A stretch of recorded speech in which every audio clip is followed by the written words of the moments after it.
আসসালামু আলাইকুম। আমাদের আজকের ক্লাসে সবাইকে স্বাগতম। প্রথমে সবাই একটু কমেন্টস করে জানান আমার কথা স্পষ্ট শুনতে পাচ্ছেন কিনা, বোর্ডের লেখা স্পষ্ট দেখতে পাচ্ছেন কিনা। যদি কথা স্পষ্ট শুনে থাকেন এবং বোর্ডের লেখা যদি স্পষ্ট দেখে থাকেন তাহলে সবাই একটু কমেন্টস করেন অল ক্লিয়ার।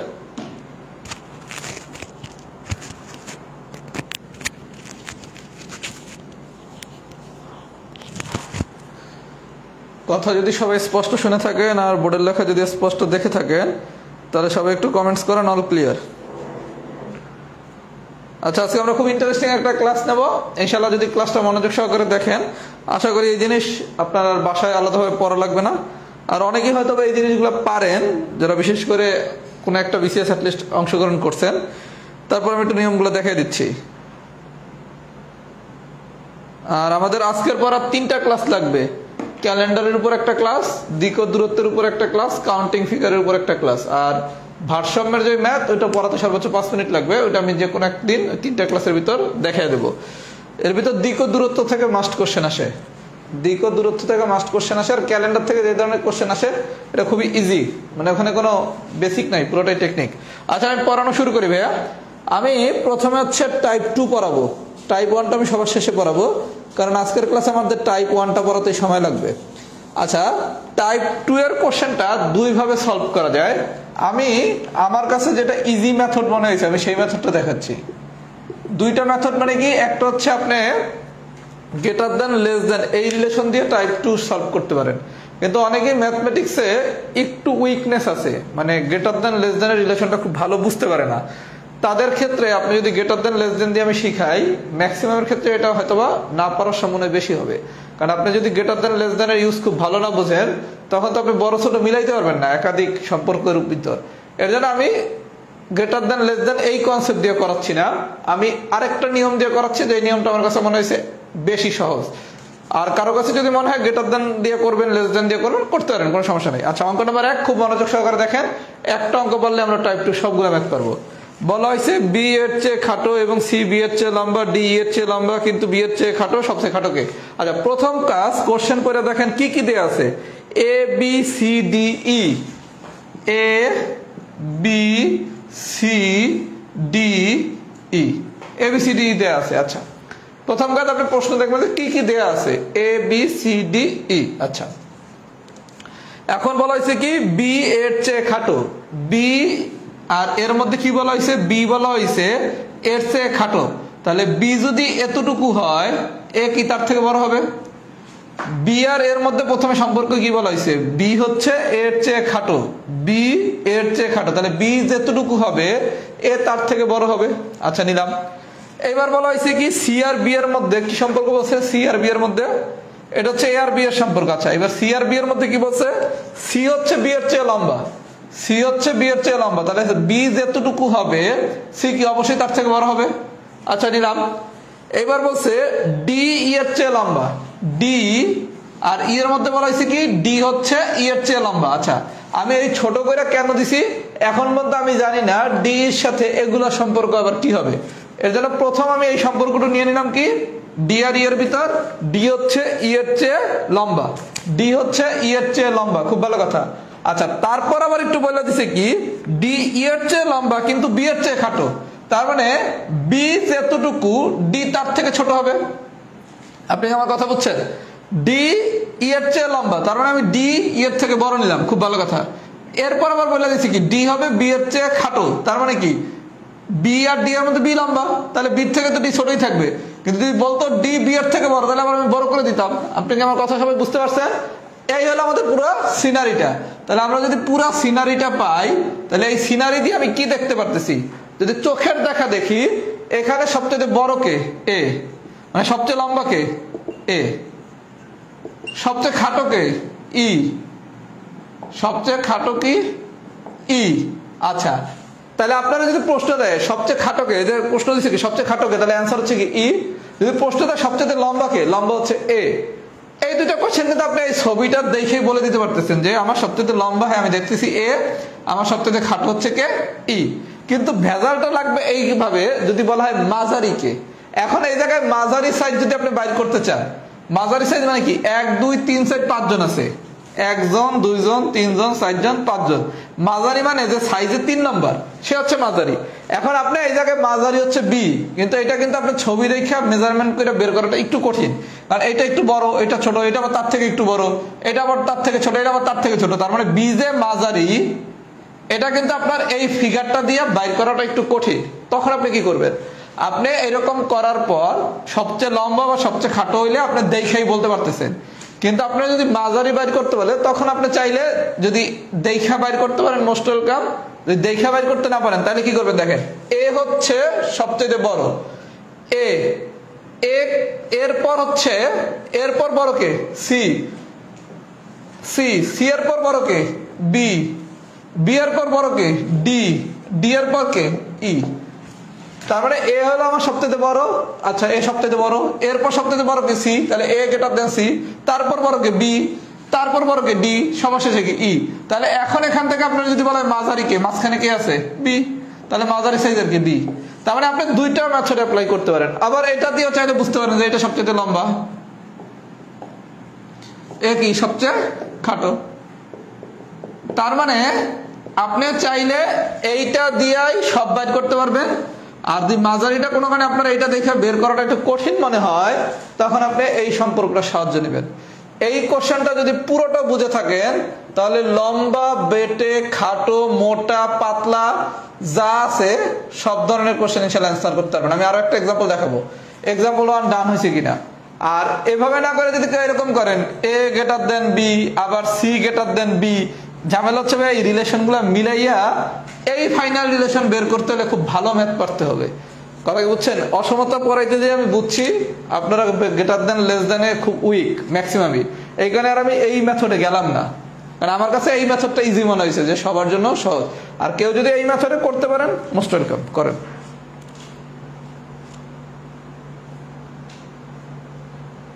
সবাই একটু ফিডব্যাক দেন তো, এক্সাম্পল 1 কি ডান হয়েছে নাকি?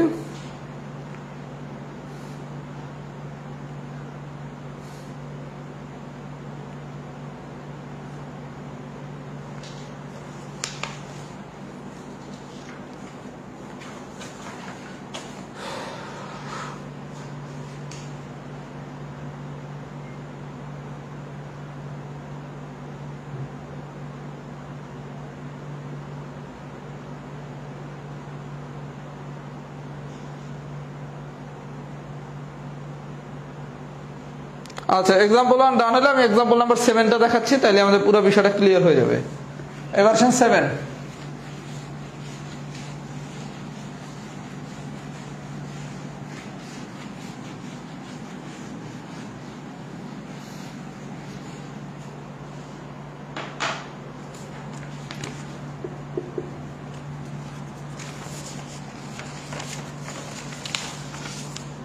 আচ্ছা সাথে বলা হয়েছে which man is the tallest. আপনি কোনো কারণে কোশ্চেন ইংলিশে দিতে হয়, টলেস্ট মানে সবচেয়ে লম্বা কে। আচ্ছা তাহলে এখন আপনার কোশ্চেনটা পড়ি, which man is the tallest, তার মানে কি সবচেয়ে লম্বা কে। এবার কি বলছে, এ ইজ স্মলার দেন বি, তাহলে এ আগে প্রশ্ন দেখি তো কে কে আছে, এ আছে, বি আছে, সি আছে, ডি আছে, ই আছে, এ বি সি ডি ই, খুব ভালো কথা। আচ্ছা এবার বলা হয়েছে কি এ ইজ স্মলার দেন বি, তার মানে এ যেতটুকু বি তার থেকে বড়, কারণ এ বলা হয়েছে কি বির থেকে ছোট। আপনি সবথেকে বেস্ট হচ্ছে একটু প্রয়োজনে বড় করে দাগ নেন, কথা বুঝছেন। আচ্ছা আর যেটা ছোট থাকবে তার একটু ছোট দাগ নেবেন, কারণ পরবর্তী সম্পর্কগুলো তো আপনার মিলাইতে হবে। তাহলে এ আর বি সম্পর্ক পাইলাম। এবার বলছে কি B is smaller than C, B হচ্ছে সি এর থেকে ছোট, তাহলে সি কি আরেকটু বড়। B is smaller than C, তার মানে কি সি হচ্ছে বি এর থেকে বড়। আচ্ছা C is smaller than D, D হচ্ছে আবার সি এর থেকে বড়, দিলাম। আচ্ছা তারপর বলা হয়েছে ডি ইজ টলার দেন ই, এই জায়গায় ভেজালটা লাগবে, ডি ইজ, আচ্ছা সব জায়গায় স্মলার বলছে, আরেক জায়গায় লম্বা বলে দিছে। এখন আপনি যদি বলা হয়েছে কি ডি হচ্ছে ই এর থেকে লম্বা, ডি হচ্ছে ই এর থেকে লম্বা, তাহলে এই বাক্যটারে আমরা তো এইভাবে পড়তে পারি, ই ইজ স্মলার দেন ডি। যেহেতু আপনার সবগুলো স্মলার সম্পর্ক দেওয়া, তাহলে আপনি সবগুলো সম্পর্ক স্মলারে নিয়ে যান, তাহলে এই জায়গায় কি ই হচ্ছে ডি এর থেকে ছোট, তাহলে ডি যতটুকু ই তার থেকে ছোট হইবে। খুব কি সোজা কি বোঝা গেছে? এখন আপনার ই কতটুকু ছোট কার থেকে এটা কিন্তু বলা নেই, বলছি শুধু ই হচ্ছে ডি এর থেকে ছোট, ই হচ্ছে ডি এর থেকে ছোট, কিন্তু এই ইর সাথে এবিসি রিলেশন কি এগুলো কিন্তু কিছু বলে নাই, আর এগুলো আমার দরকারও নাই। কেন? আপনার দ্বারা প্রশ্ন বলছে কি সবচাইতে লম্বা কে, সবচাইতে লম্বা কে, ডি। আমার কথা কি বুঝছেন? এই প্রশ্নে কিন্তু আপনার যে কন্ডিশন দিছে এখান থেকে কিন্তু সবচেয়ে খাটো এটা বের করার সুযোগ নেই, কারণ আপনার ইর সাথে এবিসির কোনো রিলেশনের কোনো গল্প নাই। তার মানে আমার কাছে এই প্রশ্নটা তো সরাসরি বলে দিচ্ছে কি সবচেয়ে লম্বা কে, তার মানে এখানে সবচেয়ে লম্বা কে, ডি। আমার কথা কি বুঝছেন? তার মানে 1 নম্বর কোশ্চেনটা কিন্তু একটার সাথে আরেকটা সবগুলোর সাথে সবগুলো সম্পর্ক ছিল, কিন্তু এখানে কিন্তু সবগুলোর সাথে সবগুলো সম্পর্ক নাই, কারণ এই ইরের সাথে কি এগুলোর কোনো রিলেশন দিছে, দেয় নাই। তার মানে আপনার কাছে এখন কোশ্চেন করছে সিম্পল কোশ্চেন যে সবচেয়ে লম্বা কে, তখন হচ্ছে ডি।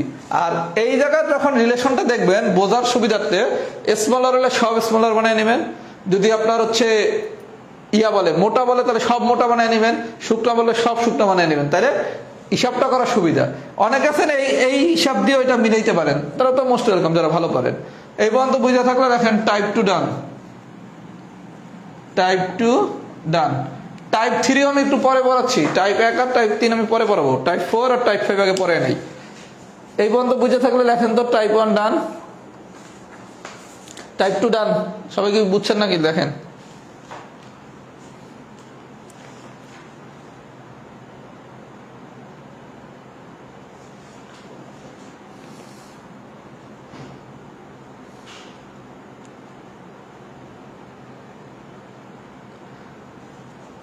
সবাই একটু ফিডব্যাক দেন তো, টাইপ 2 কি ডান হয়েছে নাকি? টাইপ 2 এটা 1 না, এটা 2।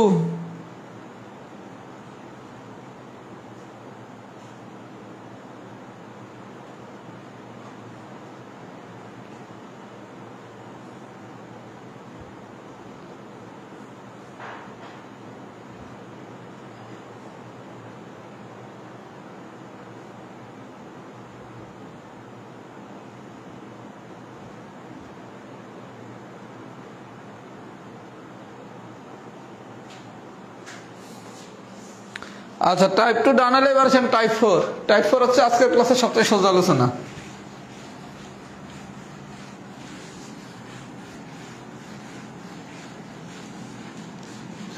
টাইপ 4 আজকের ক্লাসের সবচেয়ে সোজা আলোচনা। টাইপ 4 কি বলছে একটু দেখি। আচ্ছা, আমি অঙ্ক নাম্বার 1 এর প্রথমটুকু দেখাচ্ছি। প্রথমে কি বলছে দেখেন, 1 হাত পর পর গাছ লাগানো হলে 10 হাত রাস্তায় মোট কতটি গাছ লাগানো যাবে? 1 হাত পর পর, 1 হাত পর পর গাছ লাগানো হলে 10 হাত রাস্তায় মোট কতটি গাছ লাগানো যাবে? এটা যদি আমরা বেসিক দিয়ে বুঝি তাহলে 11টা গাছ লাগানো যাবে, কিন্তু পরীক্ষাতে এত কিছু চিন্তা করার মতো সময় আমার নাই। আমরা গল্পটা এইভাবে করবো, 1 হাত পর পর গাছ লাগানো হলে 10 হাত রাস্তায় মোট কতটি গাছ লাগানো যাবে? গাছ লাগানোর সংখ্যা হবে মোট কয় হাত? 10 হাত। কয় হাত পর পর লাগাইতে হবে গাছ? 1 হাত পর পর যোগ 1, তাহলে 1 এর সাথে 10 ভাগ করলে থাকে কি 10, তাহলে 10 প্লাস 1 তার মানে কি 11টি গাছ লাগানো যাবে। আমার কথা কি সবাই বুঝছেন? সূত্রটা কি? টোটাল যত হাত ডিভাইডেড বাই কত হাত পর পর? 1 হাত পর পর, তাহলে 10 হাত ডিভাইডেড বাই 1 হাত প্লাস হচ্ছে 1। অনুরূপভাবে যদি পরেরটা দেখিয়ে যাওয়ারটা, প্রতি 2 হাত পর পর গাছ লাগাতে হলে 20 হাত রাস্তায় মোট কতটি গাছ লাগানো যাবে? আমি বলছি কি মোট হাত কত? 20 হাত। কয় হাত পর পর? 2 হাত পর পর, এর সাথে যোগ দেবো 1, তাহলে 2 দিয়ে 20 কাটলে 20, তাহলে 20 প্লাস 1 মানে কি 21টি গাছ লাগানো যাবে।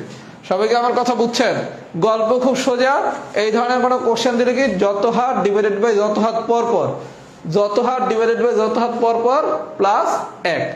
অঙ্ক নাম্বার 2 নম্বর অঙ্কটা দেখেন মনোযোগ সহকারে। একই নিয়ম, এই টাইপের একটা ম্যাথ মানে প্রাইমারিতে আসছে, খুব শুনতে পারেন। 100 গজ লম্বা একটি সড়কের উভয় পাশে 15 ফুট। আচ্ছা, একটা দিছে গজ আর একটা দিছে ফুট, তাহলে আমরা ম্যাথমেটিক্সে শিখছি কি যখন দুইটা ভিন্ন ভিন্ন একক দিবে সবগুলোরে একই একক বানিয়ে নিতে হবে। আমরা জানি 1 গজ সমান সমান হচ্ছে 3 ফুট, 1 গজ সমান সমান হচ্ছে 3 ফুট, তাহলে 100 গজ সমান সমান কত? 3 × 100 ফুট, দ্যাট মিনস হচ্ছে 300 ফুট। তাহলে আমরা একটু আগে শিখলাম কি 100 গজ লম্বা একটি সড়কের উভয় পাশে 15 ফুট অন্তর গাছ লাগাতে হলে কয়টি চারা গাছ প্রয়োজন? আচ্ছা, উভয় পাশে বলছে, উভয় পাশে বলছে। আমরা যে সূত্রটা শিখছিলাম এটা কিন্তু এক পাশে, এক পাশে গাছ লাগানোর সংখ্যা শিখছিলাম। কি শিখছিলাম? যত টোটাল যত হাত ডিভাইডেড বাই যত হাত অন্তর অন্তর, কত হাত অন্তর অন্তর? 15 ফুট অন্তর অন্তর প্লাস 1। তাহলে 15 দিয়ে 30 ভাগ করলে 2 20, দ্যাট মিনস 21টি। তাহলে এই 21টা গাছ কিন্তু লাগানো যায় এক পাশে। বিষয়টা বুঝেন, 1 গজ সমান 3 ফুট, তাহলে 100 গজ সমান কত? 300 ফুট।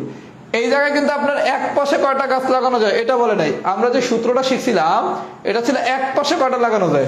তাহলে এক পাশে যদি 21টা লাগানো যায় তাহলে উভয় পাশে লাগানো যায় কত? 21 প্লাস 21, তার মানে কি 42টি। তাহলে আপনারা যদি বলা হয়তো এক পাশে কয়টা লাগানো যায় তাহলে অ্যান্সার হবে 21টা। আর উভয় পাশে বললে কি হবে? 21 প্লাস 21। তাহলে আমাদের ফর্মুলাটা কি? যত হাত ডিভাইডেড বাই যেই ডিফারেন্সটুকু থাকবে প্লাস 1। কথা কি বুঝাইতে পারছি? কথা কি বুঝতে পারছি? তাহলে এই রুলসের কোনো ম্যাথ আসলে সরাসরি এভাবে করবেন, যত হাত দেয়া আছে ডিভাইডেড বাই যত হাত অন্তরটা প্লাস 1। সবাই কি বুঝতে পারছেন? যদি বুঝে থাকে আমি একসাথে ফিডব্যাক নিচ্ছি। টাইপ 4 এর অঙ্ক নাম্বার 3 নাম্বার আর 4 নাম্বার দুটোটা একই সাথে দেখেন। 3 আর হচ্ছে 4 দুটোটা একই সাথে দেখেন। 3 এ কি বলছে? একটা পুকুরের চারপাশে 5টি করে গাছ লাগাতে। পুকুর, আচ্ছা পুকুর মানে কি? বিষয়টা চার ভাবে এইভাবে আপনি চিন্তা করেন। একটা বর্গাকার চিন্তা করতে পারেন, আয়তকার, যাই চিন্তা করেন, বাহুকার, 4টা। আচ্ছা, আর 4 নম্বর বলছে কি? একটি ত্রিভুজকৃতি, তাহলে 3টা। তাহলে আপনার এই ধরনের যদি কোনো কোশ্চেন দেয়, পুকুর বলে বা বাগান বলে, পুকুরও বলতে পারে বাগানও বলতে পারে। যদি এই ধরনের বলে তাহলে বিষয়টা কি? বর্গাকারও চিন্তা করতে পারেন, আয়তকারও চিন্তা করতে পারেন। তাহলে বাহু কয়টা? 4টা। আচ্ছা, তাহলে আপনি করবেন কি? কয়টা গাছ লাগানো যায়? 5টা। যে এই কয়টা গাছ লাগানো যায় 5টা, তাহলে যে বাহু আছে কয়টা? 4 দ্বারা গুণ করেন। আপনার মোট বাহু কয়টা? 4টা না? তাহলে বলা হয়েছে 5টা করে গাছ লাগালে, তাহলে যেই কয়টা গাছ দেওয়া আছে তার সাথে 4 দিয়ে গুণ করবেন, কারণ বাহু আপনার 4 দেয়া, এবং সেখান থেকে বাহুর সংখ্যা বিয়োগ করবেন। তাহলে 5 ইন্টু 4 মানে 20 মাইনাস 4, দ্যাট মিনস কি? 16টি। তাহলে ত্রিভুজের সময় কি করব? ত্রিভুজে আছে কি? 10টি। তাহলে ত্রিভুজের 10টি করে লাগানো যাবে। বাহু আছে কয়টা? 1টা 2টা 3টা। 3টা বাহু দ্বারা গুণ করবো, যতগুলা বাহু থাকবে সেটার আবার বিয়োগ করে দেবো। তাহলে 3 10 30 মাইনাস 3, দ্যাট মিনস 27। টেকনিকটাকে সবাই বুঝছেন? তাহলে গল্পটা কি?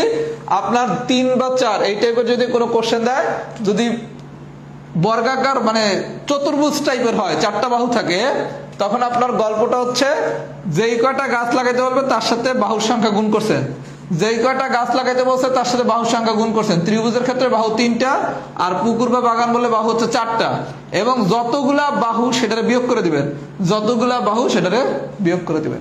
সবাইকে আমার কথা বুঝছেন? যদি গল্প বুঝে থাকেন লেখেন টাইপ 4 ডান। এখন যেটা পড়াবো খুবই ইম্পর্টেন্ট একটা টাইপ, টাইপ 5। এটা হচ্ছে বেসিক টাইপ। একটু মাথা ঠান্ডা রেখে অ্যান্সার করতে হবে। একটু ফিডব্যাক দেন তো, টাইপ 4 কি ডান হয়েছে নাকি?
আচ্ছা, টাইপ 4 যদি শেষ হয়, এবার ভাই আমি টাইপ 5 পড়াবো।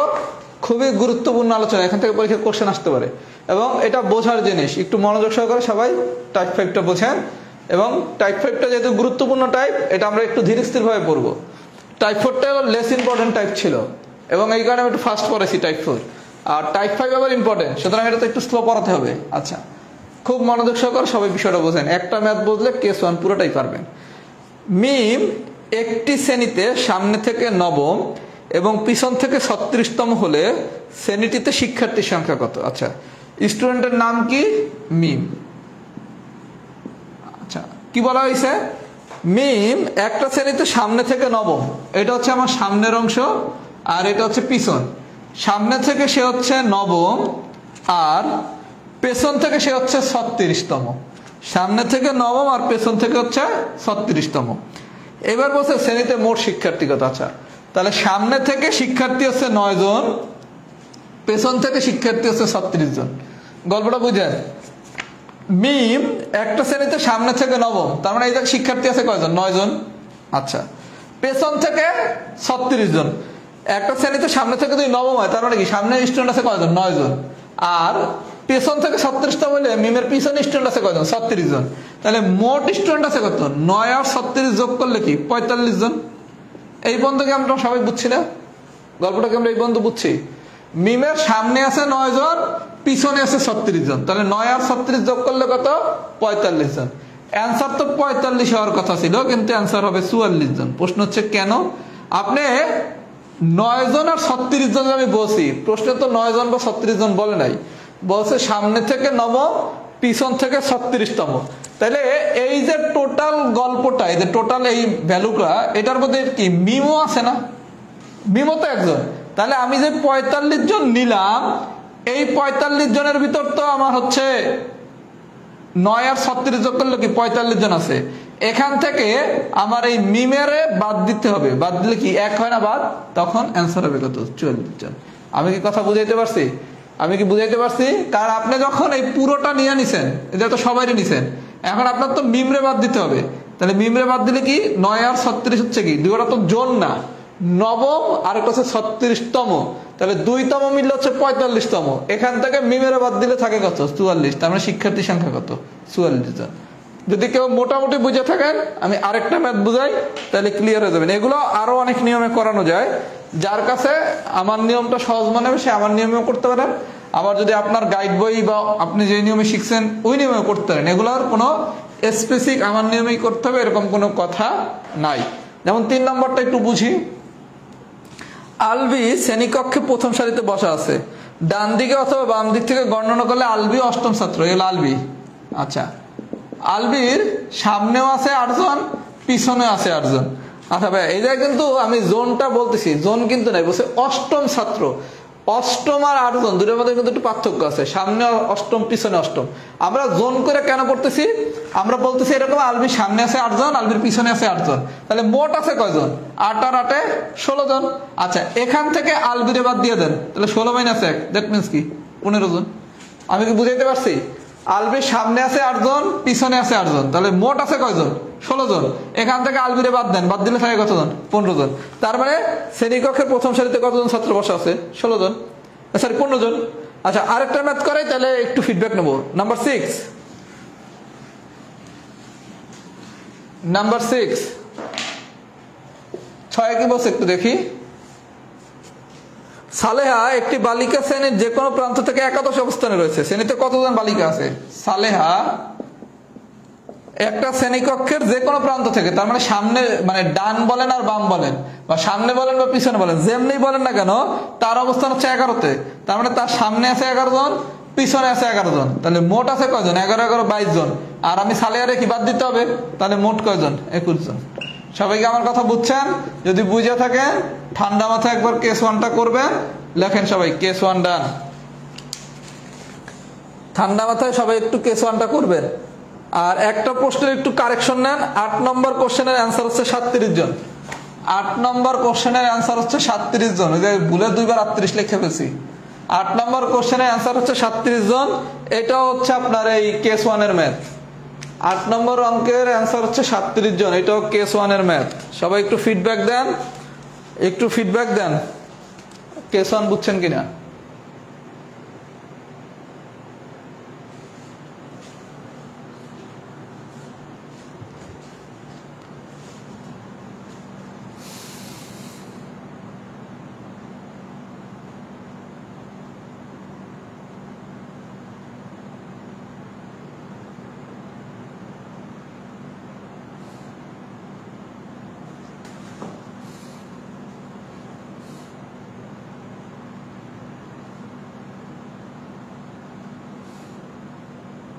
এই প্রাইমারি পরীক্ষার বিষয় সংক্রান্ত আলোচনা আমরা একটু পরে করি, আগে আমরা একটু ক্লাসটা করি। এই যে যারা কমেন্টস করতেন, যার প্রবলেম আছে সেটা গ্রুপে পোস্ট দেন, ওই জায়গায় যারা একটু বিষয়টা জানেন তারা হেল্প করবেন।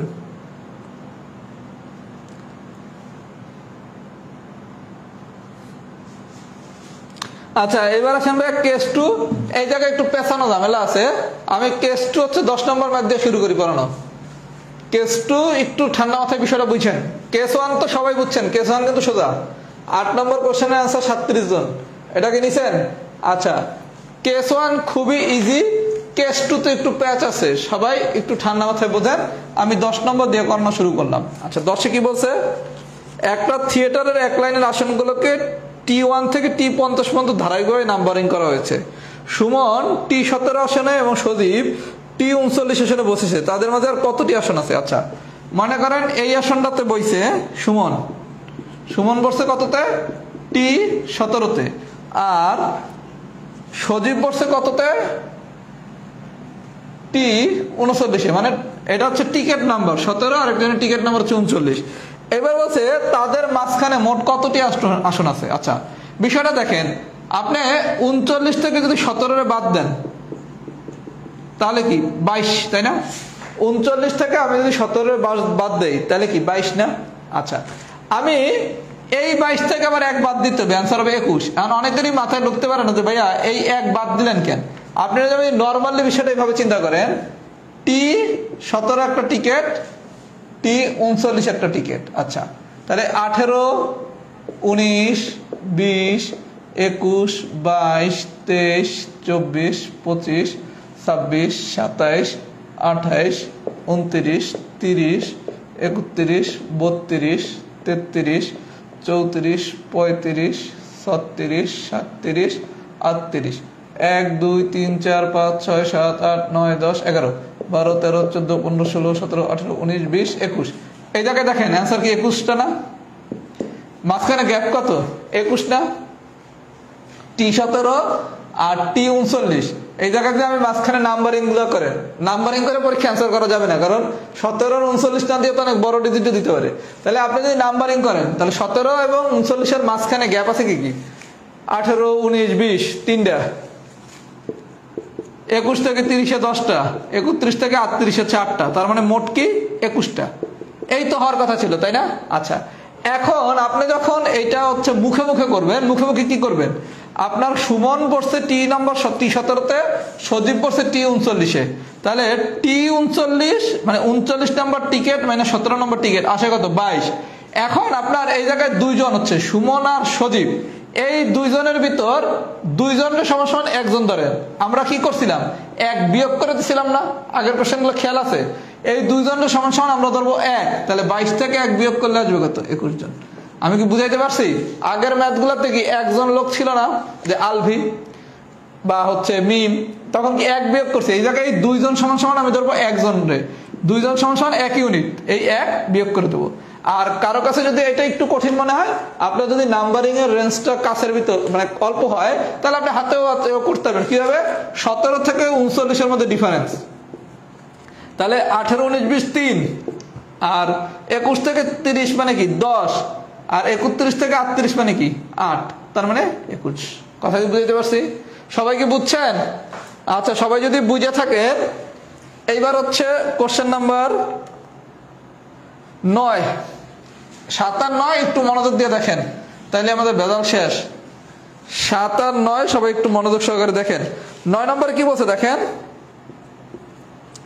49 জন ছাত্রছাত্রীর মধ্যে সাদমানের অবস্থান 18তম, শেষের দিক হতে তার অবস্থান কত? 49 জন ছাত্রছাত্রীর মধ্যে সাদমানের অবস্থান, এই হলো সাদমান, অবস্থান কত? 18তম। টোটাল স্টুডেন্ট কতজন? 49 জন। আচ্ছা, আগের কোশ্চেন গুলাতে ছিল কি 2টা তম দিছে, দিয়ে আপনার কাছে টোটাল স্টুডেন্ট চাইছে। গল্পটা বুঝেন? আগের কোশ্চেনটাতে ছিল কি 2টা তম দিছে, সামনে থেকে নবম, পিছন থেকে হচ্ছে এত, এবার টোটাল স্টুডেন্ট কত। আর এইবার কিন্তু বলছে তার পজিশন কত, এবার কিন্তু টোটাল স্টুডেন্ট চাই নাই। এখন আপনার গল্প 49 থেকে 18 বিয়োগ করেন, বিয়োগ করলে পাইলাম কত? 31। 49 থেকে 18 বিয়োগ করলে আমি পাইলাম কত? 31। এই পর্যন্ত কি সবাই বুঝছি? আচ্ছা, এইবার আছেন কেস 1 আর কেস 2-র পার্থক্য। কেস 1 আর কেস টুর পার্থক্য। এই 9 নম্বর ম্যাথ আর 7 নম্বর ম্যাথ এগুলো হচ্ছে কেস 1 এর ব্যতিক্রম ম্যাথ, আর বাকি দুইটা ম্যাথ হচ্ছে আমরা কেস 1 এর কনসেপ্ট দিয়ে করছি, তাই না? এখন আপনি দেখেন আগে বলছিল কি দুইটাই তম দিয়ে বলছে টোটাল স্ট্যান্ড বের করতে, তখন আপনি 31 বাইর করে সেখান থেকে সাদমানের বিয়োগ দিচ্ছেন, তাই না? আলবিরে বিয়োগ দিছিলাম, মিমরে বিয়োগ দিছিলাম, সালেহারে বিয়োগ দিছিলাম। কিন্তু যখন বিষয়টা এরকম হবে পজিশনটা কততম চাবে তখন সাদমান হবে যোগ। তাহলে 31-এর সাথে সাদমানের যোগ করলে হবে কয়জন? 32 জন। সবাইকে আমার কথা বুঝছেন? কখন যোগ কখন বিয়োগ? যখন আপনাকে দুইটা তম দিয়া বলবে এততম পজিশন একজন আছে সামনে দিয়ে এততম, পিছন থেকে এততম, টোটাল স্ট্যান্ড কত, তখন আপনি এক বিয়োগ করবেন। আর যখন আপনারা বলবে পজিশন কত, মানে কততম পজিশনে সে বসছে, তখন আপনি করবেন যোগ। এই ডিফারেন্সটা যদি বুঝে থাকেন একটু লেখেন তো, ডি ডান, ডি মানে হচ্ছে ডিফারেন্স। এই ডিফারেন্সটুকু বুঝছেন কিনা? 8 নম্বর কোশ্চেনটা কেস 1 এর কনসেপ্ট। আচ্ছা ভাই আমি তো আমার ইনসুলিনটা দিয়ে আসি, সবাই ততক্ষণ একটু কমেন্টস করেন। আসছি 1 মিনিট।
আচ্ছা ডি ডান, ভেরি গুড।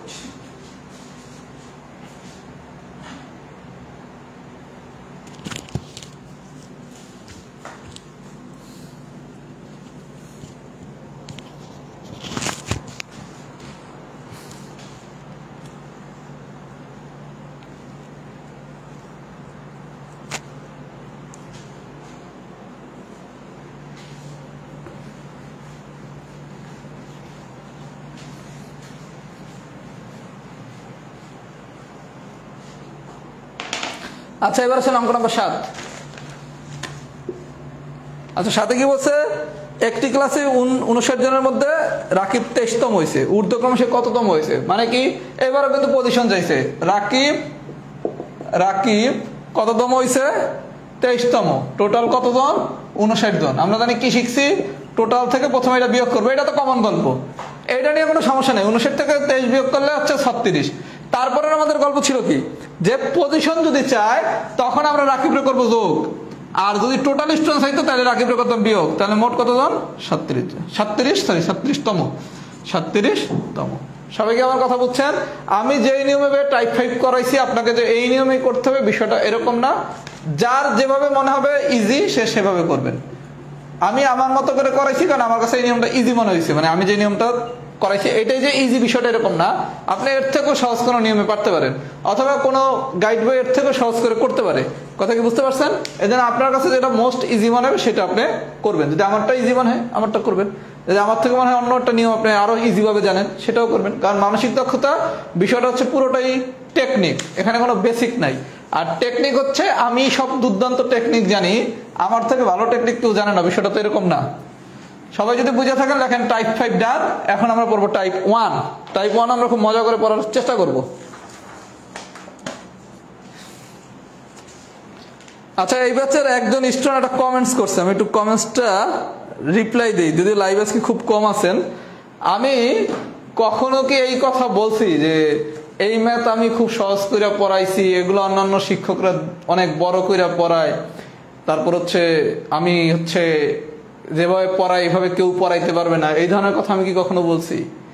আমি বলি যে প্রচলিত গাইড বইগুলোতে এই ম্যাথটা অনেক কঠিন করে করা আছে। আমি কখনো বলছি কোনো শিক্ষক আমার থেকে সোজাভাবে পড়াইতে পারবে না, আমার থেকে বেশি জানবে না, আমি সবার থেকে বেশি জানি, অথবা আমার থেকে ভালো টেকনিক কেউ জানে না? যিনি কমেন্টসটা করছেন, কেন করছেন আমি জানি না, আমি তার উদ্দেশ্যে কথাগুলো বললাম। সেই ব্যাচেও তো পরে, এই কারণে, আর আমার কাছে অনেক পরে ভর্তি হয়েছে, এই কারণে রাহাত বেড়ে এত অল্পতে জাজমেন্ট করাটা খুব কঠিন। আগে আমার তো ক্লাস দেখতেন, আমি কখনো এই কথা, আমি হ্যাঁ নিজের ব্র্যান্ডিং তো অবশ্যই করি, লাক্স সাবানেরও তো বিজ্ঞাপন লাগে। যে ছোটবেলা থেকে যে লাক্স সাবান দেখতেছি, সেই লাক্স সাবানের কি বিজ্ঞাপন লাগতেছে না? তাহলে প্রত্যেকটা জিনিসেরই ব্র্যান্ডিং করতে হবে। এখন হচ্ছে মার্কেটিং এর যুগ, কম্পিটিশনের যুগ। আমি ভালো পড়াই, এটা আমাকে মুখ দিয়ে বলতেই হবে, এটা নিয়ম, রুলস। এটা শুধু আমার ক্ষেত্রে না, সবার জন্য প্রযোজ্য। মানে আমার প্রোডাক্ট ভালো, এটা আমি না বললে নিশ্চয়ই আরেক কোম্পানি এসে বলবে না যে আমার প্রোডাক্টটা হচ্ছে ওনারটা বেস্ট, আমারটা ভালো না। কিন্তু আমি কখনো কারো হেয় প্রতিপন্ন করে কোনো কথা বলি না। আমি সবার প্রতি সম্মান রেখেই কথা বলি, কারো প্রতি আমি অসম্মান রেখে কখনো কথা বলি না। আমি কোনো শিক্ষককে উদ্দেশ্য করে কখনো কিছু বলি না। আমি বললে যেটা বলি যে প্রচলিত গাইড বইগুলোতে এই ম্যাথটা অনেক কঠিন করে করানো আছে, এর থেকে এটা আমি সহজ করে করানোর চেষ্টা করতেছি।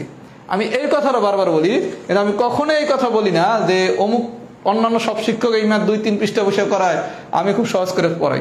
ওই যেই ছেলেটা বলছে সে হচ্ছে চূড়ান্ত লেভেলের একটা বেয়াদব, আমি নামটা মুখস্থ করে রাখছি, তার আমি আর জীবনে আমার কোনো কোর্সে ভর্তি করব না। এইবার যেহেতু সে ভর্তি হয়ে গেছে, সুতরাং তার তো আর বাদ দেওয়া সম্ভব না। এরপর তো সে আমার কাছে ইনশাল্লাহ লিখিত পড়তে আসতে হবে, যদি পাশ করে পিডি, রাহাত ভাইয়ের কাছেই লিখিত পড়তে হবে, অপশন নাই আর। সুতরাং তখন আসলে থ্যাংক ইউ বলে দেবো। কারণ আমি এইসব বেয়াদব এবং হচ্ছে নিয়মের বাইরে যারা কথা বলে তাদেরকে আমি পছন্দ করি না। কারণ এই কমেন্টসের আপনাদের আমি এটা না বললে তো আপনারা জানতেনও না এই ধরনের কমেন্টস করছে। কিন্তু আমি এই ধরনের ছেলেদের খুব অপছন্দ করি, কারণ আমি নিজে বেয়াদব না, আমি বেয়াদবদের পছন্দও করি না। আচ্ছা ভাইয়া, এই কথাগুলো আপনার উদ্দেশ্যে বলছি, যিনি কমেন্টসটা করছিলেন। অতি পাকনা স্টুডেন্ট আমার দরকার নাই।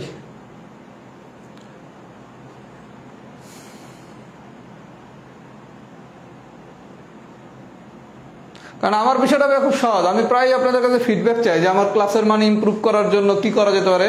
তার মানে আপনি আমার সাজেশন দিবেন যে ভাই ক্লাসের মান এটা করলে আর একটু বেলা হয়। কিন্তু আপনার কাছে আমি জ্ঞান নিতে চাই না। আমি ক্লাসে কি বলবো না বলবো এটা কি আমি আপনার কাছে শিখবো? আমি কি আপনার কাছে শিখবো আমার ক্লাসে কি বলতে হবে?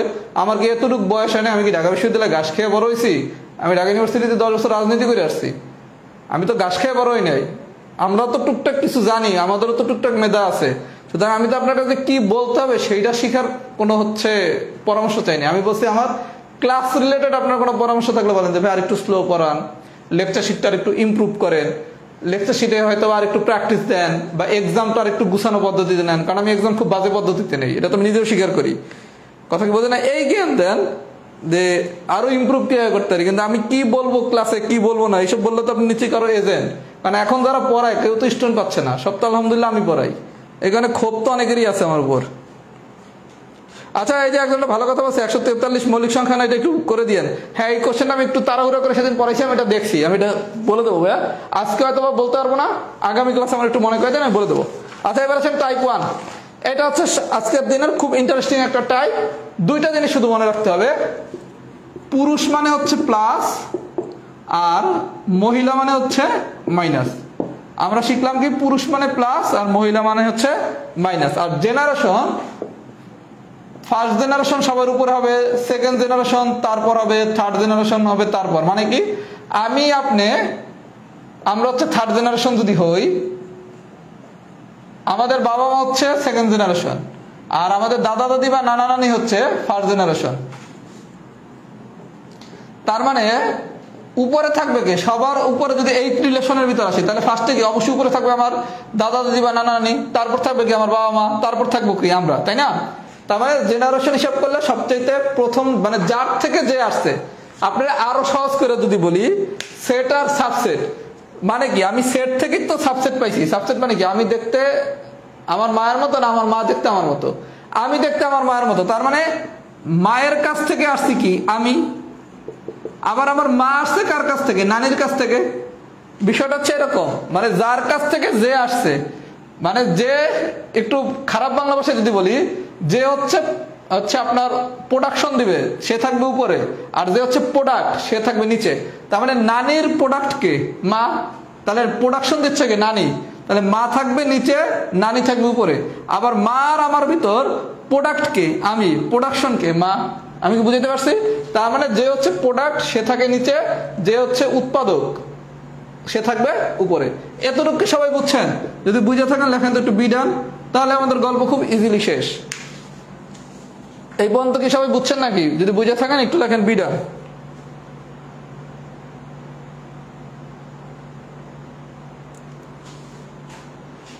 একটু এতটুকু বুঝছেন কিনা সবাই লেখেন তো।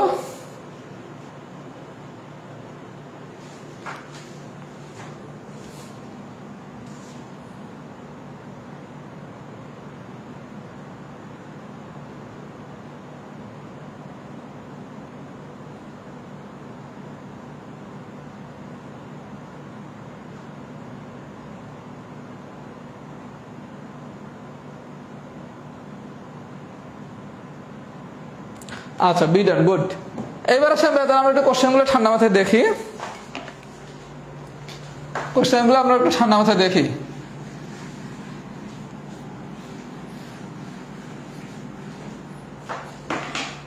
প্রথমে আছে নম্বর 1।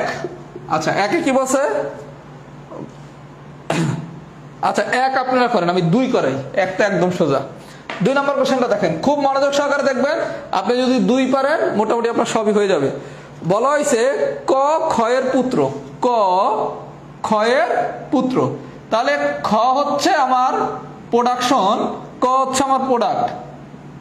তাহলে ক্ষয়ের পুত্র হচ্ছে ক, ক্ষয়ের পুত্র হচ্ছে ক। তাহলে খ থাকবে উপরে, ক থাকবে নিচে। এটাকে আমি বুঝতে পারছি, কে উপরে থাকে কে নিচে থাকে। আচ্ছা, এরপর আমি বলছি কি, ছেলে মানে পুরুষ হলে প্লাস আর নারী হলে মাইনাস। তাহলে খ, ক হচ্ছে ক্ষয়ের পুত্র, তাহলে ক ক্ষয়ের পুত্র, তাহলে ক হচ্ছে কি পুত্র, তার মানে ক হচ্ছে কি প্লাস। আচ্ছা, খ কি এখন পর্যন্ত কিন্তু আমরা পাই নাই। এই পর্যন্ত কি আমরা সবাই বুঝতে পারছি ক আর ক্ষয়ের রিলেশন? আচ্ছা, এই পর্যন্ত পাইলাম। তারপরে কি বলছে, খ আর গ পরস্পর ভাই। তাহলে একই আবার জেনারেশন যারা, তারা পাশাপাশি থাকবে। একই জেনারেশন, খ আর গ একই জেনারেশন, কারণ তারা ভাই বা বোন, একই জেনারেশন। এইবার বলছে কি, খ আর গ পরস্পর ভাই, তাহলে এও পুরুষ এও পুরুষ। এই পর্যন্ত ঠিক আছে? আচ্ছা, গেল সেকেন্ড রিলেশন। এবার বলছে কি, গ হচ্ছে গয়ের মা, গ হচ্ছে গয়ের মা। তার মানে এই গয়ের, এই ও এর মা হচ্ছে এ, তার মানে মা যেহেতু, তার মানে কি মাইনাস। এই পর্যন্ত ঠিক আছে? এই পর্যন্ত কি ঠিক আছে? আচ্ছা, এইবার বলছে কি, চ হচ্ছে গয়ের কন্যা, এই চ এ চ, চ হচ্ছে এই চ হচ্ছে গয়ের কন্যা, তাহলে এই মাইনাস। আচ্ছা, তাহলে এরা কি একই জেনারেশন না? এক লাইনে যারা থাকবে তারা হচ্ছে কি একই জেনারেশন। এইবার বলছে কি, সম্পর্কে চ আর ক এর সম্পর্ক কি, একজনের সম্পর্ক কি? আচ্ছা, তাহলে প্রথমে সম্পর্কটা আপনি এইভাবে চিন্তা করেন, কয়ের বাবা হচ্ছে কয়ের বাবা। আচ্ছা, বাবার ভাই হচ্ছে কি কয়ের চাচা। আচ্ছা, তাহলে বাবার বোন হচ্ছে কি কয়ের ফুপু। তার মানে ক আর চ এর সম্পর্ক কি, ফুপু। আমি কি বুঝাইতে পারছি ভাইয়া? গল্পটা কি সবাই বুঝাইতে পারছেন? পরীক্ষায় তো আর এত ছবি টবি আঁকা লাগবে না, আবার এত বড় করা লাগবে না। পরীক্ষায় তো করবেন এই ক, এটা হচ্ছে খ, এই হচ্ছে গ, এরকম করে প্লাস তো সাথে সাথে দিয়ে দিবেন। আমি তো বুঝানোর জন্য একটু কাহিনী বেশি করলাম। সবাইকে আমার কথাটা বুঝছেন? এই সবাইকে এটা পুরোটা বুঝছেন? বোঝেন নাই? আমি যদি আগে একটু ফিডব্যাক নিয়ে বুঝি, সবাই কি বুঝছেন নাকি? একটু লেখেন তো এক্সাম্পল 2টা কি ডান হয়েছে নাকি। আমি আরো 2-1টা এক্সাম্পল করাবো, ক্লিয়ার হয়ে যাবেন, সমস্যা হওয়ার কথা না, ক্লিয়ার হয়ে যাবেন। আমি আরো 2-1টা এক্সাম্পল করাবো, একটু সবাই ফিডব্যাক দেন তো, এটা কি ডান হয়েছে নাকি। সবাই একটু লেখেন ক্লিয়ার কিনা, মানে এক্সাম্পল 2 ডান কিনা, 2 ডান লেখেন।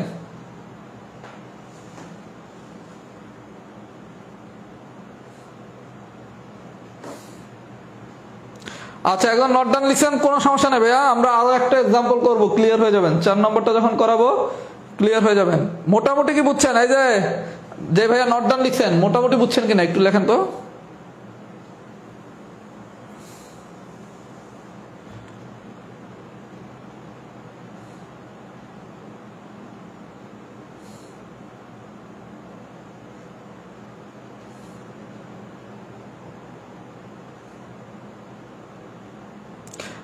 মিস্টার আব্দুল্লাহ সমস্যা নেই ভাই, আমি আরেকটা এক্সাম্পল বুঝালে ক্লিয়ার হয়ে যাবেন।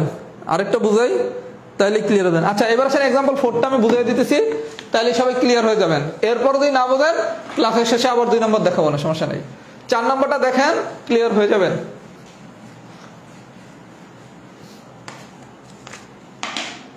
আচ্ছা 4-এ কি বলছে দেখি। ক খয়ের বোন, ক আর খ এরা যেহেতু ভাই বোন তার মানে কি একই জেনারেশন। ক খয়ের বোন, তাহলে ক হচ্ছে মাইনাস ক খয়ের বোন। আচ্ছা এখন পর্যন্ত কিন্তু খয়ের পরিচয় পাই নাই, খয় কি পুরুষ না মহিলা এটা কিন্তু বলে নাই। ক খয়ের বোন, তাহলে ক হচ্ছে যেহেতু মহিলা, ক যেহেতু মহিলা তাহলে কর সাথে কি হবে মাইনাস। আচ্ছা এরপর বলছে কি গ খয়ের মা, গ খয়ের মা। আচ্ছা গ হচ্ছে কি খয়ের মা, তাহলে গ যেহেতু খয়ের মা তাহলে হচ্ছে কি গ হচ্ছে মাইনাস। আচ্ছা এবার বলছে ঘ গয়ের বাবা, ঘ হচ্ছে গয়ের বাবা। আচ্ছা উম হচ্ছে গয়ের মা, উম হচ্ছে গয়ের মা। ক আর গয়ের সম্পর্ক কি, ক আর গয়ের সম্পর্ক কি চাইছে এটা। প্রশ্নটা একটু দেখেন তাহলে, আমি প্রথমে আরেকবার একটু বুঝাই। ক খয়ের বোন, ক আর খ এরা হচ্ছে একই জেনারেশন। আচ্ছা ক খয়ের বোন, ক যেহেতু হচ্ছে বোন তাহলে ক হচ্ছে কি মাইনাস। আচ্ছা এবার বলা হয়েছে গ হচ্ছে খয়ের মা, গ হচ্ছে খয়ের মা, তাহলে গ কি মাইনাস। গ হচ্ছে গয়ের বাবা, তাহলে কি প্লাস। উম হচ্ছে গয়ের মা, তাহলে কি মাইনাস। এখন বলা হয়েছে কি কয়ের সাথে গয়ের সম্পর্ক কি, এর সাথে এর সম্পর্ক। আচ্ছা তাহলে বিষয়টা দেখেন, এর ভাই যদি হয় খ, এর ভাই যদি হয় খ, তাহলে খয়ের মা হচ্ছে কি আপনি সম্পর্ক ক্ষয়ের সাথে দেখেন, খয়ের সাথে গয়ের সম্পর্ক কি, খয়ের মা, মা হচ্ছে গ, গয়ের বাবা হচ্ছে ঘ, তার মানে এই ঘর নাতি হচ্ছে কি খ না। কথা আসলে আপনি স্পেসিফিক ভাবে বলতে পারতেছেন না নাতি না নাতনি, কারণ এটা ছেলে ভাবে কিছুই বলে নাই। তাহলে এ হচ্ছে হয় নাতি হবে অথবা নাতনি হবে, নাতি অথবা নাতনি।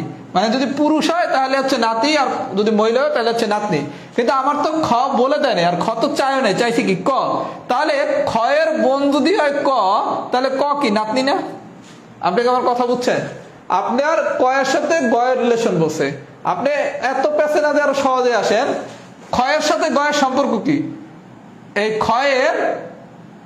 ক্ষয়ের মা হচ্ছে গ, তার বাবা হচ্ছে গ, তাহলে এর হচ্ছে নাতি অথবা নাতনি হচ্ছে কি খ।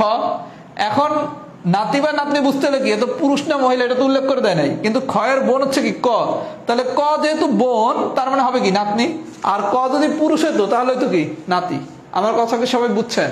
তারপরে বিষয়টা হচ্ছে আপনি সরাসরি চাইলে এইটার সাথে এইটা রিলেশন যদি বাইর করতে পারেন মোস্ট ওয়েলকাম, না পারলে এর সাথে এর রিলেশন বাইর করেন, কারণ আপনি তো এর সাথে রিলেশনটা জানেন। আপনি আমার কথা বুঝছেন? বুঝছেন নাকি একটু সবাই কমেন্টস করেন তো। এক্সাম্পল 4 ডান, বুঝছেন নাকি? জাস্ট কিছুই না রে ভাই, প্লাস মাইনাস দিবেন, সহজ বাংলা একই জেনারেশন লাগে, ভাই বোন হয় একই লাইনে থাকবে। বর যেটা হচ্ছে প্রোডাকশন, মানে প্রোডাকশন যে দিবে সে থাকবে উপরে, প্রোডাক্ট থাকবে নিচে, মানে যে বয়সে ছোট হে থাকবে নিচে, যে বয়সে বড় হে থাকবে উপরে। তার মানে আর যারা আছে সমবয়সী বা কাছাকাছি বয়সী তারা সবাই একই লাইন, মানে আমার ভাই বোন এক লাইন। আমার বাবা তো অবশ্যই আমার থেকে বয়সে বড়, তাহলে কি আমার বাপ থাকবে আমার উপরে, আমি থাকবো নিচে।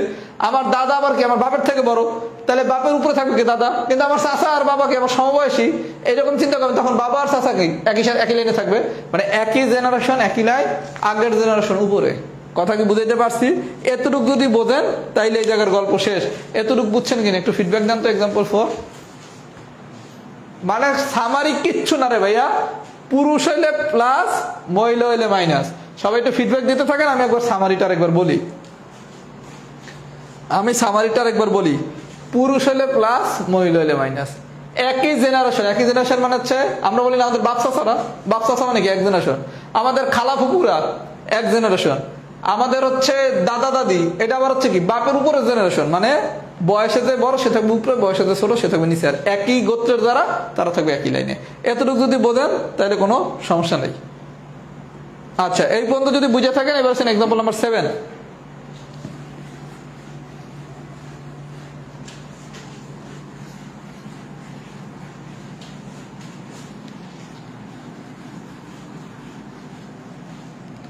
Example number 7। আজকের ক্লাসটা একটু বড়, এই কারণে মৌলিক সংখ্যার একটা বিষয় আমি বলবো, এটা আমার একটু মনে করাই দেন ভাইয়া, যেদিন আমি সময় পাবো আমার অবশ্যই মনে করাই দেন, আমি এটা বলে দেবো। 7 নম্বর এক্সাম্পলটা কি বলছে দেখি তো।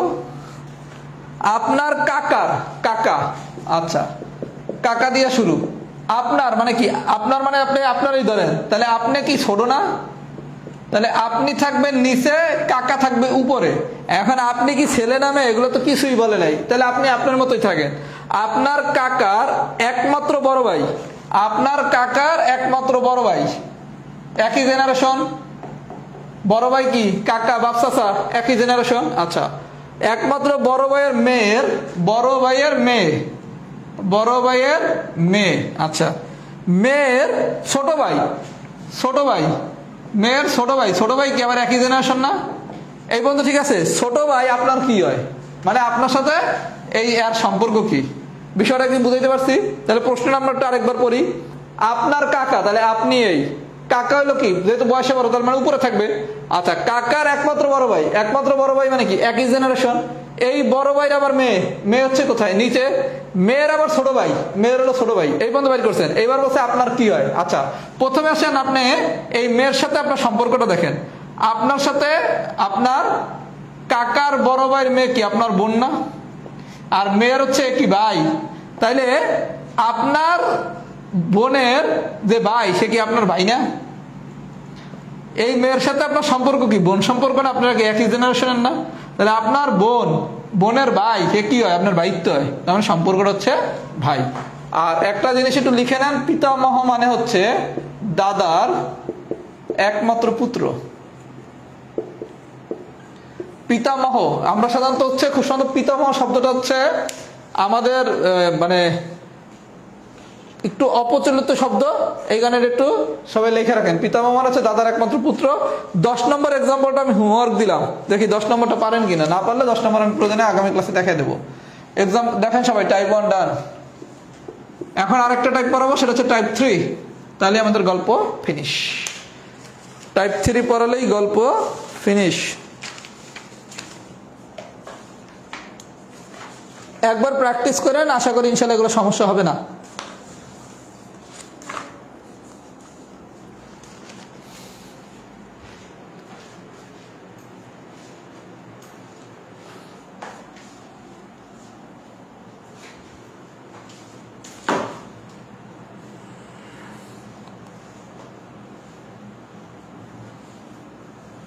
এই কারণে এই যে ভাই আপনার একটু ধৈর্য ধারণ করতে, আমি তো আর একটা ম্যাথ করে ছেড়ে দেবো না, যেই জায়গায় হচ্ছে আটকাইতে পারেন, আমি তো জানি কোনটা একটু ফাস্ট পড়ানো হচ্ছে না। পিতামহ মানে তো দাদা, এটা তো আমরাও জানি, কিন্তু মানে এটা একটু কম প্রচলিত শব্দ, আমি এই কারণে বললাম। ওরে মা, উনি তো আরো এক্সপার্ট, মাতামহ মানে নানা, পিতামহ মানে দাদা। আপনি একটা পোস্ট দিয়ে এই রিলেটেড, যাতে একটু কারো সমস্যা থাকলে যে নাজমুন আপনি একটু পোস্ট দিয়ে দিয়েন, যাতে তারা একটু কম জানে এই জিনিসগুলো, যাতে ক্লিয়ার হয়ে যায়। আচ্ছা, এবার আসেন টাইপ 3।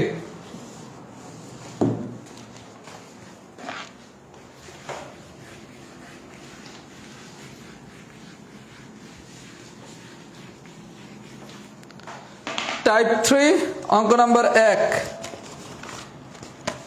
আচ্ছা ভাই একটু মনোযোগ সহকারে দেখেন, খুব সোজা ম্যাথ, আবার এই বেজালা পড়ে যাবেন। আচ্ছা কি বলছে দেখেন, 4 জন মেয়ে খেলা দেখার জন্য বসে আছে, মিমের পাশে মিম, প্রথমে বসে মিম। আচ্ছা, মিমের বামে রিমা, ডানে জারিন। আচ্ছা, মিম এই হলো মিম, মিমের বাম কি এই পাশ, আর ডান কি এই পাশ। খুব ভালো কথা, মিমের বাম পাশ হচ্ছে এই, ডান পাশ হচ্ছে এই, বাম ডান। আচ্ছা, মিমের বামে বসছে রিমা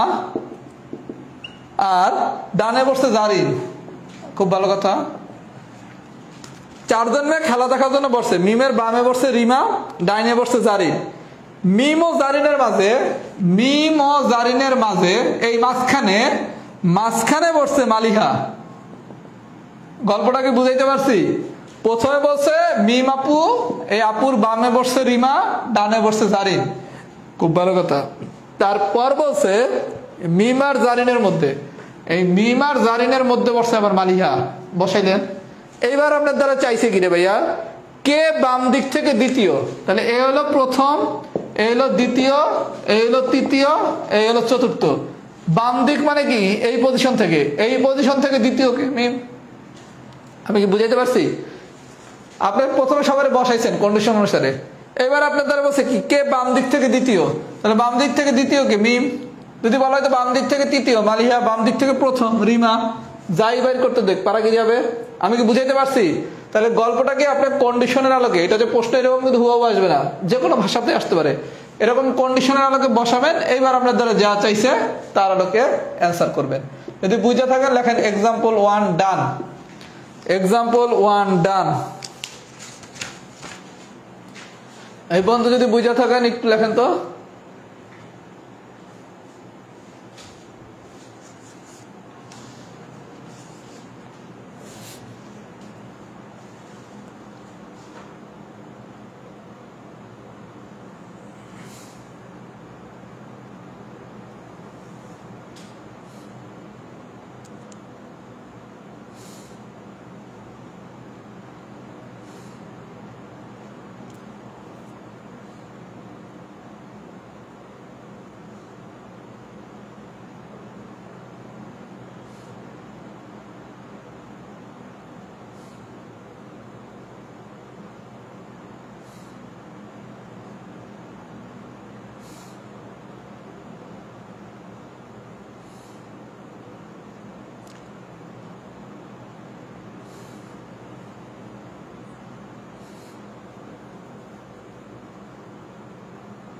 দেখে কালকে একটা ম্যাথের সাজেশন ক্লাস নিতে পারি, আগামীকালকে ম্যাথের একটা সাজেশন ক্লাস নিতে পারি।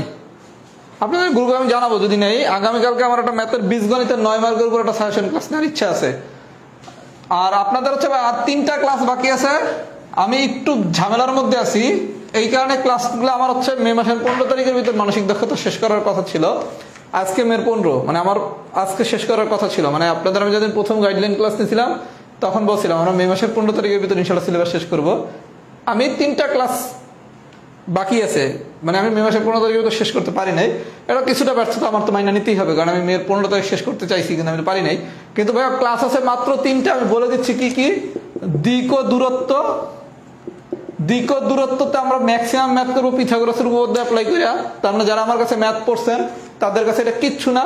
আর যারা হচ্ছে আমাদের পড়েন নাই কিন্তু পিথাগোরাসের উপপাদ্য তো কম বেশি জানেন, তাগো কাছে এটা কিছু হবে না ইনশাল্লাহ। ক্যালেন্ডার পুরাটা টেকনিক। আর আরেকটা হচ্ছে কাউন্টিং ফিগার, এখান থেকে প্রিলিতে খুব কম কোশ্চেন আসে। আপনাদের এই আর ভারসাম্যের ম্যাথ পরে লাগবে 5 মিনিট। এই টোটাল 3টা ক্লাস বাকি আছে ইনশাল্লাহ। আপনারা আমি এমনভাবে ইনশাল্লাহ পড়াবো ক্লাসেই ম্যাক্সিমাম পড়া হয়ে যাবে। আমার তো আরো ক্লাস করছেন ইনশাল্লাহ, ক্লাসে কি পড়া হয়ে যাচ্ছে না? এই 3টা ক্লাস আমি 1 সপ্তাহের ভিতর ইনশাল্লাহ নিয়ে শেষ করে দেবো। আর মাঝখানে আমি ম্যাথের কিছু সাজেশন ক্লাস নিতে পারি যদি সময় সুযোগ পাই। দেখি আগামীকালকে আমি একটু নিতে পারি কিনা, যাতে আপনারাও একটু উপকৃত হন বীজগণিতের উপর। আচ্ছা, এবার হচ্ছে 3 নম্বরটা একটু কঠিন কোশ্চেন। এই ধরনের কোশ্চেন সাধারণত আসার কথা না, আসলে একটু ভেজাল আছে। কি বলছে? 6 জন ব্যক্তি A B C D E F বৃত্তাকারে দাঁড়িয়ে আছে, যেখানে বি আছে এফ এবং সি এর মাঝখানে।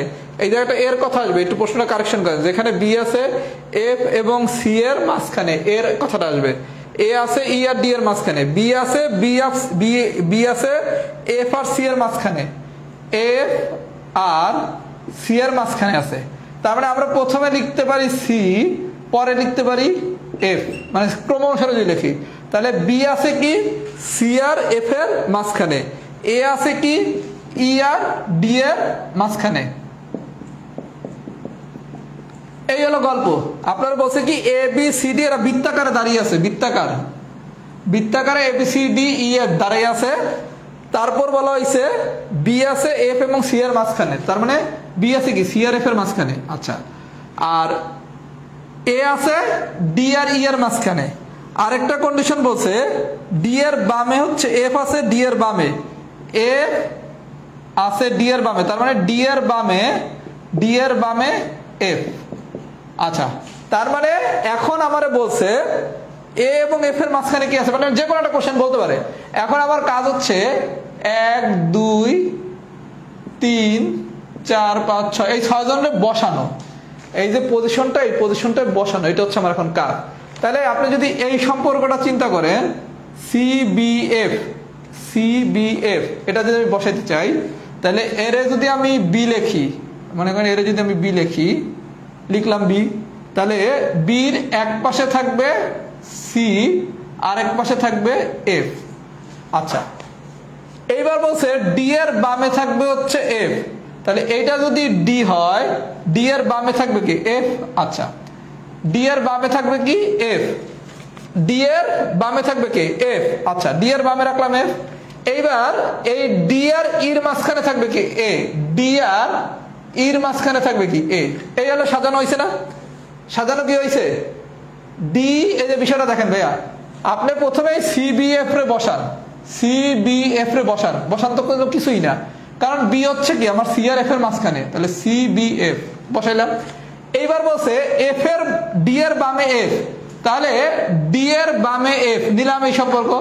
এইবার আবার কি ডি আর ই এর মাঝখানে এ, তাহলে এ হবে এখানে, ই হবে এখানে, হয়েছে। পুরাটা কি সাজানো হয়েছে? তাহলে যদি পুরাটা সাজানো হয়, এবার বলছে কি এ এবং এফ এর মাঝখানে কে থাকবে, এ এবং এফ এর মাঝখানে কে থাকবে ডি, তাহলে এ আর এফ এর মাঝখানে কে আছে ডি। এখন যদি বলতো আপনার সি আর এর মাঝখানে কে আছে, তখন অ্যান্সার হতো কি ই।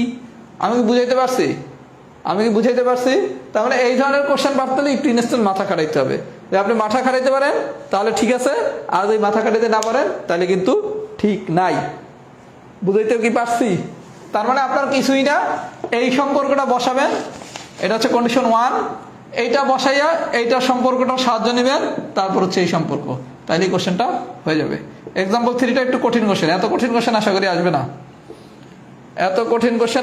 আসবে না, এটা কি জানা হয়েছে নাকি? একটু লেখেন তো এক্সাম্পল 3। এই উনি হচ্ছে খুব এক্সপার্ট, এই যে নাজমুন, আপনি একটু আমাদেরকে লেখা একটা পোস্ট দেন, তাহলে আমরা অনেক বেশি ক্লিয়ার হয়ে যাব। কারণ আমি নিজেও ভাই এই পিতামহ প্রপিতামহ এই সম্পর্কে আমার নিজের ধারণা একটু কম, কথা কি বুঝছেন, আমার নিজেরও একটু ধারণা কম। মেন্টাল অ্যাবিলিটির সাজেশন কিছুই না, এক কথা হলো প্রথমে প্রিলিয়ার লিখিত সবগুলা কোশ্চেন সলভ করবেন, আমি যে ক্লাসগুলো নিছি এই ক্লাসগুলো করবেন। আপনার আমি সামারি বলে দিই, যেই ক্লাসগুলো নিছি এই ক্লাসগুলো করবেন, প্রিলিয়ার লিখিত প্রশ্ন ব্যাংকটা সলভ করবেন, মানসিক দক্ষতা। বাংলার ইংলিশ পড়ার সময় বাংলা গ্রামারটা পুরো ঠিক মতো পড়বেন, ইংলিশ গ্রামারটা পুরো ঠিক মতো পড়বেন, শেষ। কারণ আপনি বাংলা গ্রামার পড়লে বানান শুদ্ধি পড়বেন, সমার্থক শব্দ পড়বেন, তারপর হচ্ছে ধ্বনি পড়বেন, ধাতু পড়বেন, বিপরীত শব্দ পড়বেন। ইংলিশ পড়ার সময় ইংলিশ গ্রামার রিলেটেড জিনিসগুলো পড়বেন। আর আমি যে ক্লাসগুলো নিছি প্লাস প্রিভিয়াস ইয়ারের পিলি লিখিত কোশ্চেন, এটা বললে আপনার মানসিক দক্ষতা পুরো কমপ্লিট। এখানে মানসিক দক্ষতার জন্য আলাদা করে কিছু পড়ার নেই আর।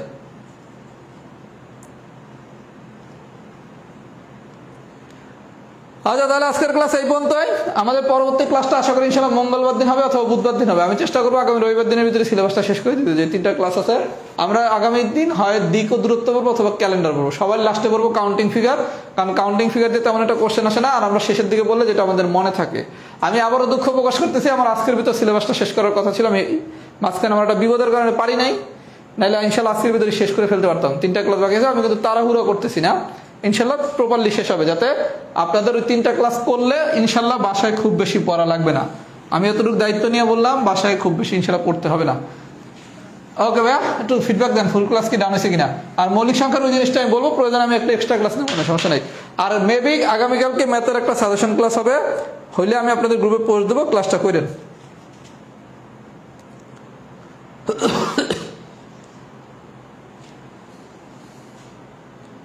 আর আমি দেখি কালকে সবকিছু ক্লাস সবই গুছানো আছে, আর 2-1টা ক্লাস মানে অ্যাড করা হয় নাই, ওগুলো আমি অ্যাড করে দেবো না। এটা ফিডব্যাক দেন ফুল ক্লাস কি ডান হয়েছে নাকি।